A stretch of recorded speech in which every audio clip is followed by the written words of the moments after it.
कार्यक्रम के पुण्यार्जक परिवार हैं Shri Parasnath re rolling mills limited, Durgapur 1, Bardhaman, Paschim Bengal. Amita Jain, wife of Anil Kumar Jain. Sangeeta Jain, wife of Vipin Kumar Jain. Manak Chand, Kamla Devi, Rakesh, Neetu, Rishabh एवं Ayushi Musharraf, B123, Sethi colony, Jaipur, Rajasthan. Shrimati Sarla Jain, wife of Shri Padam Prasad Jain. Shrimati Savita Jain, wife of Shri Dhanendra Jain. Anshul Jain, Parul Jain, Jain store, Patparganj, Delhi. Ram Ratan, Ratni देवी पाटनी। प्रकाश चंद, सारिका पाटनी। प्राची जैन, कीर्तिश जैन एवं समस्त पाटनी परिवार, मेड़ता सिटी, जिला नागौर, राजस्थान। दिवंगत श्री मोहन लाल जी पाटनी कलकत्ता की पावन स्मृति में सौभाग्यमल राजकुमारी, सुनील, संगीता, साहिल, प्रज्ञा एवं उत्सव कलकत्ता, टीकम सुशीला, नवनीत अनामिका, विकास श्वेता एवं सिद्धांत बेंगलोर, बाबूलाल शकुंतला कलकत्ता, अरविंद रेणु एवं यशवर्धन बेंगलोर। जय जिनेन्द्र यस्य स्वयं स्वभावाप्ति प्रभावे कृष्ण कर्मणः तस्मै संज्ञान रूपाय नमोस्तु परमात्मने। पंच परमेष्ठी भगवान की जय। पहली ज्ञानशाला में भोग उपभोग की बात चली थी। शिष्य प्रश्न करता है, भगवान शरीर के लिए भोग उपभोग अगर हम देते हैं तो इसमें आपत्ति क्या है? तो आचार्य अगला श्लोक लिखते हैं, भवन्ति प्राप्य यत्संगमशुचीनि शुचीन्यपि सकाय संततापायस् तदर्थम प्रार्थना वृथा। भवन्ति हो जाते हैं, प्राप्य पाकर, यत संगम, ये माँ इधर ले आइए, यहाँ असुचि नहीं रहने दीजिए। यत संगम, जिसका संयोग पाकर हो जाते हैं। असुचिनी, अपवित्र, कौन? सुचिनी अपि, पवित्र वस्तुएं भी। क्या कहना चाह रहे हैं? यत संगम, जिसका संयोग पाकर, सुचिनी अपि, पवित्र वस्तुएं भी, असुचिनी भवन्ति, अपवित्र हो जाती हैं। शरीर कैसा है, इसके ऊपर पवित्र वस्तु लगाओ, शरीर से लगी और अशुद्ध हुई, बस अब वो काम की नहीं रहती। किसी के गले में आप फूल माला पहना दो, अब वो उतार के आप दूसरे को नहीं पहनाओगे, क्यों? वो अपवित्र हो गई, शरीर से छुप गई। फिर देखिए, यत संगम, जिसका संयोग पाकर, सुचीनी अपि, पवित्र वस्तुएं भी, असुचीनी भवन्ति, अपवित्र हो जाती हैं। और सकाय संततापाय, और वह काय, संतत मतलब हमेशा, दुखों का कारण है। शरीर से कभी सुख नहीं मिलता, शरीर से दुख ही दुख मिलता है। सकाय संततापायस, हमेशा दुखों का कारण है। तदर्थम, ऐसे शरीर के लिए प्रार्थना, भोगों की वांछा, शरीर की तृप्ति की इच्छा करना वृथा है, बेकार है।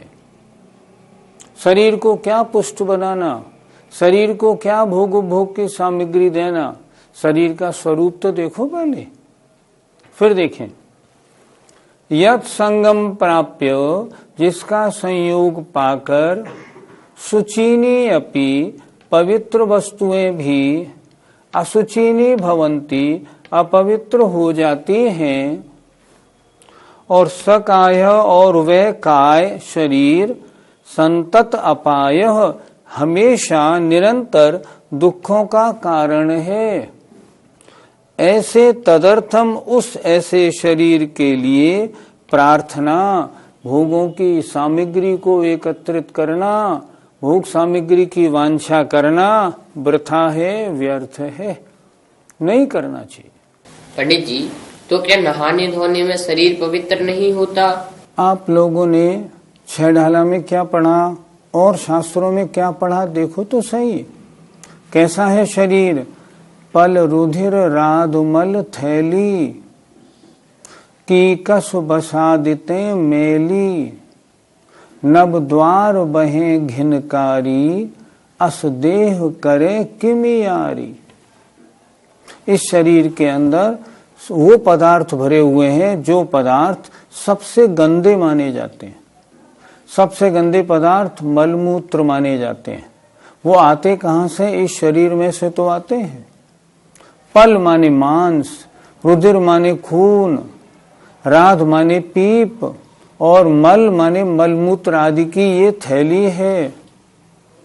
और कीकस बसादि, हड्डी और चर्बी से अंदर गंदी है। और इसमें नवद्वार बहे घिनकारी, 9 दरवाजे हमेशा गंदा पदार्थ छोड़ते रहते हैं। अस देह करे किम यारी, ऐसे शरीर से यारी कैसे करना? राजा राणा में कितना अच्छा लिखा है, दिपे चाम चादर मणि हाड़ पिंजरा देह। ये हड्डी का पिंजरा जो शरीर है, ये खाल से ऊपर से लिपटा है तो चमक रहा है। अंदर या सम जगत में और नहीं घिनगे, अंदर से अगर देखो ना, इसके समान घिनावना कोई नहीं। आप इसको स्नान करा लें, हाँ ऊपर से शुद्धि हो गई। एक छोटी सी बात पूछते हैं, एक घड़ा है मान लो पीतल का, उसके अंदर मल भर दिया। अब उसको आपने ऊपर से खूब पानी से धो लिया, मांज लिया, क्या घड़ा शुद्ध माना जाएगा? नहीं, वो घड़ा शुद्ध नहीं हो सकता। वो मल का घड़ा है, वो तो अशुद्ध है ही। उसी तरह इस शरीर की शुद्धि नहीं होती। इसलिए इस शरीर की शुद्धि के लिए इसको क्या भोगो भोग की सामग्री देनी, ये तो महा अपवित्रता का भंडार है। पंडित जी, इस शरीर के कारण ही तो धर्म के साधन होते हैं, तो हम इस शरीर को अपवित्र कैसे कहें? ठीक है, आपका प्रश्न है, जब इस शरीर से ही सारे धार्मिक कार्य होते हैं, आप तो इसकी बुराई में लग गए। हम बुराई नहीं कर रहे हैं, ये तो शरीर का स्वरूप बताया जा रहा है। शरीर कैसा है? ऐसा है। तो फिर क्या इससे धार्मिक कार्य नहीं होंगे? हम कब मने करते हैं? लिखा है ना, अब बड़े बड़े कवियों ने, यह तन पाए महातप कीजिए, या में सार यही है। सार, ये शरीर कैसा है ये तो आचार्य ने बता दिया, महा अपवित्र है। पवित्र वस्तु भी शरीर से छुपा दो, वो भी अपवित्र हो जाएगी। और दूसरी बात और लिख दी, संतत अपायः, हमेशा दुख का कारण है। शरीर से कभी सुख नहीं मिलता, हमेशा कुछ न कुछ इसमें लगा ही रहता है, दुख ही मिलता है। लेकिन यदि हम इस शरीर का उपयोग धार्मिक कार्यों में करें तो हमने इसका सदुपयोग किया है। ये मनुष्य पर्याय किस लिए मिली है? इस मनुष्य पर्याय में रत्नत्रय को धारण कर मोक्ष मार्ग पर अपना कदम बढ़ा लो। इससे क्या होगा? इससे होगा अनंत संसार हमारा कट जाएगा, हमारा पीछा छूट जाएगा। उसके लिए अगर इस शरीर का उपयोग किया जाए कि मैं इस शरीर का उपयोग व्रतों को धारण करने में, देव पूजा, मुनियों को दान देने में, तीर्थ यात्रा करने में करता हूँ, तब तो सफल है। अन्यथा ये शरीर तो अपवित्र महान दुखों का कारण है। हम इस शरीर को भोग और उपभोग की सामग्री देंगे तभी तो ये स्वस्थ रहेगा और यह धार्मिक कार्यों को करेगा, फिर इसमें आपत्ति क्या है? 2 पंक्तियां बहुत सुंदर लिखी हैं। राचन योग स्वरूप न याको, विरचन योग सही है। इस शरीर को पुष्ट करना, तरह तरह की भोग और उपभोग की सामग्री देके शरीर को भोग भोगने के लिए पुष्ट बनाना, ये अन्याय है, ये पाप है। शरीर को उतनी खुराक मिलनी चाहिए ताकि वह जीवन यापन आराम से करे। भोग उपभोग की उतनी सामग्री तो आवश्यक है जो न्याय नीति के अनुरूप है और धर्म साधन में बाधक नहीं होती, लेकिन भोग उपभोग की इतनी सामग्री में लग जाना ताकि धार्मिक साधन भी नहीं हो पाए, ये तो बहुत दिक्कत है। जैसे हमने देखा, जिन लोगों को एसी में रहने का अभ्यास है, वो अगर मुनि महाराज के पास जाते हैं गर्मी के दिनों में, उनका मन नहीं लगता, वो प्रवचन नहीं सुन सकते। वो कहते हैं हमको गर्मी बहुत लग रही है, हम यहाँ प्रवचन नहीं सुन सकते। तो पहले तो आपने शरीर को एसी और ठंडक का आदी बना दिया, अब आप चाहते हैं वो धार्मिक कार्यों में लगे, कैसे लगेगा? आज क्या होने लगा, बहुत से नगरों में, बड़े बड़े नगरों में अब सारे मंदिर एसी फिटेड हो गए। किस लिए हो गए? इसलिए हो गए क्योंकि हम सब ने अपने शरीर को आराम तलबी बना दिया। जब आराम तलबी बना दिया, अब मंदिर में मन नहीं लगता, तो हमने क्या किया, मंदिरों में भी सब में एसी लगा दिए। एसी लगाना उचित है कि नहीं? पहले तो मंदिर में पंखे भी नहीं लगते थे, क्योंकि पंखे चलाने में भी वायुकायक और त्रस्कायकों की हिंसा होती है। हिंसा बाहर करनी क्षम्य है, लेकिन मंदिर में तो जो हिंसा है वो अक्षम्य है। मंदिर के जो 84 दोष हैं, उन दोषों में आता है मंदिर में पंखा, एसी आदि लगाना। तो ये दोष है, महान हिंसा का कारण है। लेकिन करें क्या, शरीर को भोग उपभोग का आदि बना दिया, अब तो उसको नहीं देंगे तो वो धार्मिक कार्य भी संपन्न नहीं करेगा। तो पहले तो हमने एसी चलाया, एसी चला के महान जीवों की हिंसा की, फिर हम कहें हम पूजा कर रहे हैं, हिसाब बराबर हो गया, पुण्यबंध कहाँ हुआ? इसलिए ऐसे इस दुखों के घर शरीर के लिए भोग उपभोग की सामग्री एकत्र करना और देना उचित नहीं। आचार्य कहते हैं शरीर और आत्मा, इन दोनों का तो स्वभाव उल्टा है। शरीर के हित की बात सोचोगे, आत्मा का हित होगा।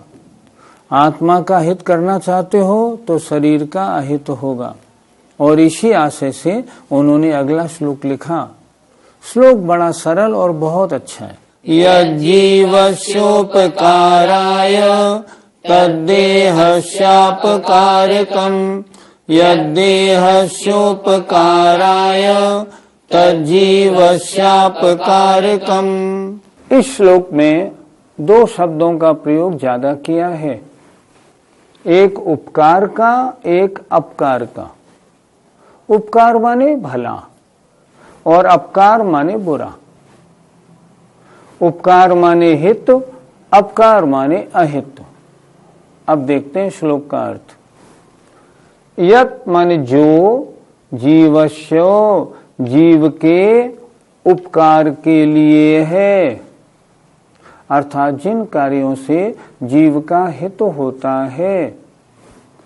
तद देहस्य अपकारकम, वह शरीर के लिए अपकार करने वाला है। शरीर को वो रुचिकर नहीं होता।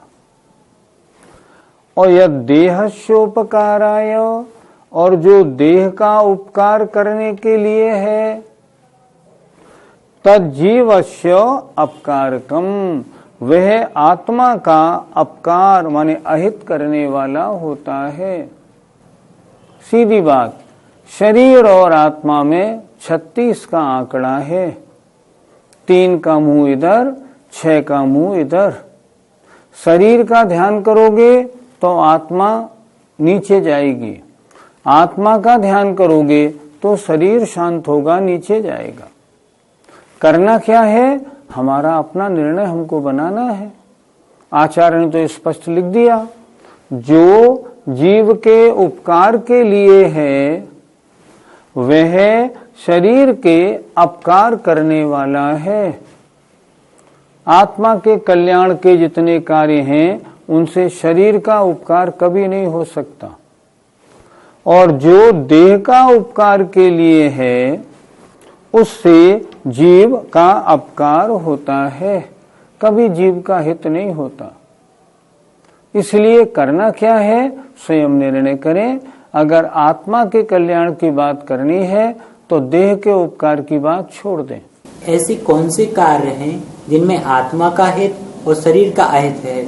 एक बहुत सीधी सादी बात है, जिन कार्यों में आत्मा का हित है उन कार्यों में शरीर का हित कभी नहीं हो सकता। आत्मा का हित है व्रत लेने में, नियम लेने में, मुनि बनने में, मुनि बन के कठिन तपस्या करने में। इन कार्यों में शरीर का हित नहीं हो सकता। शरीर का हित कहाँ होता है? शरीर को मनमाना भोजन मिले, शरीर को ऊपर से अंदर से हर तरह से हम पुष्ट बनाने की कोशिश करें, तब शरीर का हित है। और यदि हम शरीर का ध्यान रख के खाने पीने में और उसकी तैयारी में लगे रहते हैं तो आत्मा का हित होता है। शरीर के साथ राग करना तो महान पाप बंध का, कर्म बंध का कारण है। शरीर के हित के कार्य है उपवास करना, शरीर का हित का कार्य है संयम धारण करना, मुनिपद धारण करना, सर्दी गर्मी बाधा, भोजन एक बार, पानी बस एक बार सुबह ले लिया तो ले लिया, उसके बाद नहीं। ये सारी बातें शरीर को पुष्ट करने के कारण कभी नहीं हो सकती। और शरीर को पुष्ट करने के कारणों से आत्मा का हित कभी नहीं होता। इसलिए आचार्य ने तो श्लोक में लिख दिया, जो जो कार्य आत्मा के उपकार के हैं उन किसी से भी जीव का उपकार नहीं होगा। अगर आप शरीर के प्रति, उन्होंने स्पष्ट कहा, अगर शरीर के प्रति आप वैराग्य लिए हुए हैं तब तो साधना होगी, नहीं तो नहीं। शरीर से अगर राग है, साधना का नाम छोड़ दो, साधना हो ही नहीं पाएगी। पंडित जी, यदि हम शरीर को आराम देते हुए आत्म कल्याण के कार्य करें तो? ये कभी नहीं हो सकता। शरीर को आराम देते हुए आत्म कल्याण की बात करेंगे।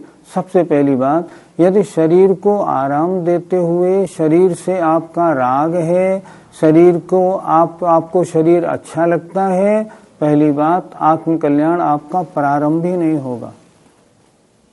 सबसे पहले तो शरीर से वैराग्य चाहिए।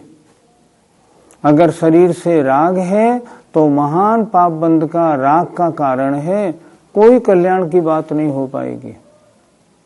मैंने भी उदाहरण दिया था ना, जैसे अगर आपने एसी मंदिर में लगा लिया और आप पूजा करना चाहते हो, आत्म कल्याण का कार्य कैसे होगा?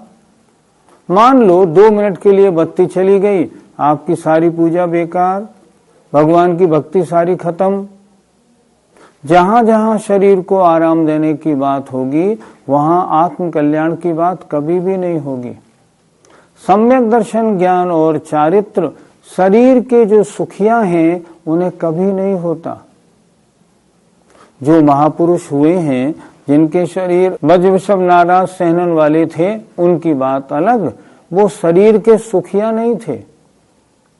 वो भोग भोगते थे, रंश मात्र भी आसक्ति नहीं, कभी उन्हें भोगों की वांछा नहीं रही। उन्होंने निरंतर अपने आत्म कल्याण का कार्य किया। इसलिए शरीर को आराम देते हुए आत्म कल्याण का कोई कार्य कभी नहीं हो सकता। तो फिर शरीर का ध्यान रखना छोड़ दिया जाए? शरीर का उतना ध्यान रखना ठीक है ताकि वह हमें धर्म की साधना में बाधक ना बने, ताकि वो हमें आश्रवबंध और पाप में कारण ना बने। उतना ध्यान रखना तो ठीक है, लेकिन शरीर का इतना ध्यान रखना कि वो हमारी साधना में बाधक बन जाए, ये बिल्कुल गलत है। इसीलिए आचार्यों ने स्थान स्थान पर कहा, गरिष्ठ भोजन ये अहितकारी है। क्यों अहितकारी है? शरीर पुष्ट होता है, आत्मा के अंदर भावनाएं गलत उत्पन्न होती हैं, इसलिए गरिष्ठ भोजन नहीं लेना है। भोजन कैसा लेना है? सात्विक और सादा भोजन लेना है, ताकि विचार अच्छे बने। इसलिए जहां जहां शरीर के बारे में सोचेंगे वहां आत्म कल्याण की बात नहीं बनेगी। शरीर को आप मेंटेन करें, शरीर का ध्यान रखें, इसकी कोई मनाही नहीं, लेकिन शरीर का उतना ध्यान रखें ताकि आवश्यकता से अधिक पुष्टि नहीं हो जाए और शरीर में ही ना लगे रहें। कहते हैं ना, ले तप बढ़ावन हेतु नहीं तन पोषते तज रसन को। मुनि महाराज आहार तो लेते हैं, आहार किस लिए लेते हैं? ले तप बढ़ावन हेतु, अपने तप को बढ़ाने के लिए उतना योग्य आहार लेते हैं जो उनके तप को बढ़ाने में सहायक है। अगर इतना आहार ले लें जो उनके स्वाध्याय आदि में बाधा उत्पन्न करने लगे, शरीर में आलस्य आने लगे, निद्रा बहुत आने लगे, नहीं, वो आहार उनके आत्मा के लिए कल्याणकारी नहीं है। गरिष्ठ भोजन बहुत हो जाए, शरीर विकारी हो जाए, इंद्रियां कंट्रोल से बाहर हो जाए, नहीं, वो भोजन नहीं चलेगा। शरीर को उतना भोजन जरूर दें ताकि वो शरीर धर्म साधन के योग्य बना रहे। इससे अधिक शरीर को और साधन देना और भोग उपभोग देना कदाचित योग्य नहीं है। हमें अपने शरीर को धार्मिक कार्यों के योग्य कैसे बनाना चाहिए? आहार 3 प्रकार का होता है, सात्विक, तामसिक और राजसिक। अगर आपको अपने शरीर को धार्मिक कार्यों के योग्य बनाना है, आपका आहार तामसिक नहीं, राजसिक भी नहीं, सात्विक होना चाहिए। कहते हैं जैसा खावे अन्न वैसा होवे मन। तो इसलिए क्या करना, अन्न खाना कैसा, भोजन कैसा लेना है? सात्विक भोजन लेना है। पहली बात, भोजन सात्विक हो। दूसरी बात, अभक्ष भक्षण बिल्कुल ना हो। हमें कैसा खाना खाना है? हमें जो आगम के अनुसार, जो न्याय नीति के अनुसार जो हमारे भक्ष्य पदार्थ हैं उनका भक्षण करना है, अभक्ष पदार्थों का भक्षण नहीं।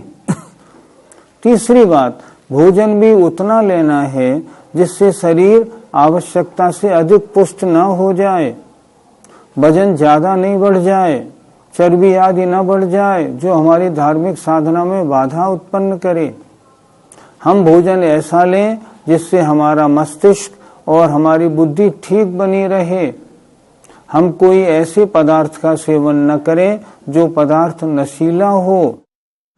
वर्तमान में चाय का सेवन भी धार्मिक वृत्ति के लिए उपयुक्त नहीं है। हमने देखा जो लोग चाय कॉफी का सेवन करते हैं उनसे व्रत नहीं होते। वो कहते हैं हम व्रत करते हैं, हमको पलटियां आने लगती हैं।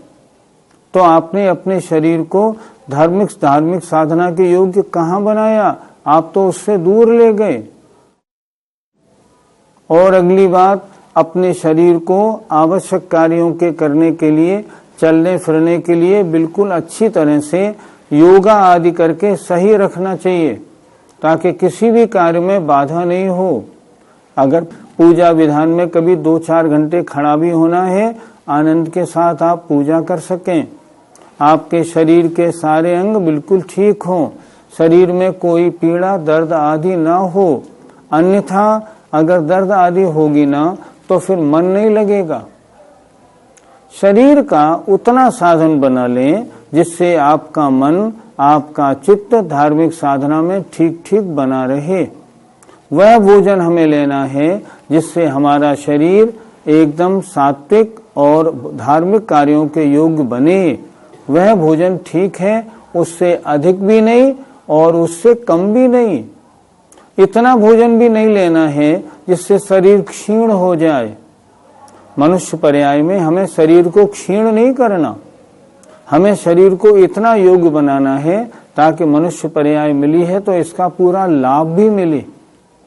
इसलिए इन सब बातों का ध्यान में रख के बड़े शुद्धि और विचार पूर्वक हम आहार ग्रहण करें। अगर ऐसा शरीर होगा तो वो कदाचित धार्मिक साधन के अनुकूल भी बनेगा। गाथा बहुत अच्छी है। जो कार्य आत्मा के उपकारी हैं उनसे शरीर का उपकार नहीं होता, और जिनसे शरीर के उपकार की बात सोचोगे तो आत्मा का हित होगा। हमें क्या करना? हमें तो शरीर की बात छोड़ के आत्मा की बात करनी है, आत्म कल्याण की चर्चा करनी है, और यही पूज्यपाद स्वामी इष्टोपदेश में कह रहे हैं।